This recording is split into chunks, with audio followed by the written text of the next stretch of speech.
Hi, I'm Bill O'Reilly. Thank you for watching us tonight. Is General Electric, the parent company of NBC, doing business with Iran? And did they do business with the bin Laden family after 9/11?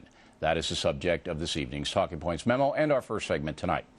Now, you may remember former NBC News correspondent John Hockenberry. He competed against us on MSNBC for a while and reported stories for Dateline NBC, winning some awards. In this month's edition of Technology Review, a publication put out by MIT, Mr. Hockenberry makes a very disturbing charge. Quote, "In early 2002, I was in Saudi Arabia covering regional reaction to September 11th. We spent time on the streets and found considerable sympathy for Osama bin Laden among citizens.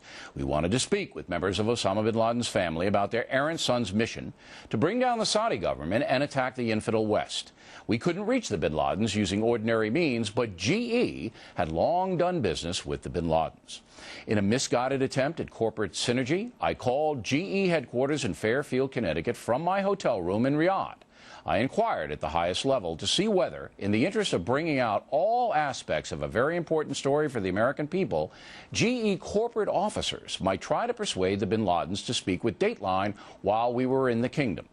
Within a few hours, I received a call in my hotel room from a senior corporate communications officer who would only read a statement over the phone. It said something to the effect that GE had an important, long-standing, and valuable business relationship with the bin Laden group and saw no connection between that relationship and what Dateline was trying to do in Saudi Arabia. We spoke with no bin Laden family member on that trip."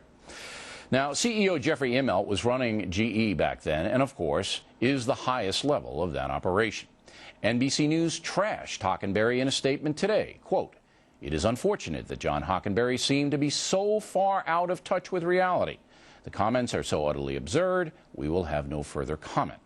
Mr. Hockenberry would not come on the factor, but told us on the phone he stands by his story. There are also reports that General Electric continues to do business with Iran. CEO Immelt would not respond to our questions about that, so producer Jesse Waters went to him. Mr. Immelt, with Fox News, we'd like to talk to you about your involvement with Iran. Are you still trading with Iran while Iranians are killing Americans in Iraq? You're not selling them airplane parts that they can be used for military equipment? Now, late today, GE did issue a statement, finally, saying it no longer does business with Iran except fulfilling past contracts and humanitarian stuff. But the factor has confirmed that through subsidiaries, GE is working with the Iranian government on hydroelectric, oil and gas, and medical projects. It should be noted that Iran is currently listed as a state that sponsors terrorism, and U.S. intelligence has confirmed Iranian weapons are being used to kill Americans in Iraq and Afghanistan. Mr. Immelt is in deep trouble within General Electric. The company's stock price is now 10% lower than it was when he took over from Jack Welch on September 7, 2001, 4 days before 9/11. Reports are there is open disenchantment with Immelt's leadership from some stockholders. But the key issue here is how American corporations are behaving in the middle of a terror war. General Electric should fully explain both situations, the bin Laden deal and Iran. And that's the memo. Now for the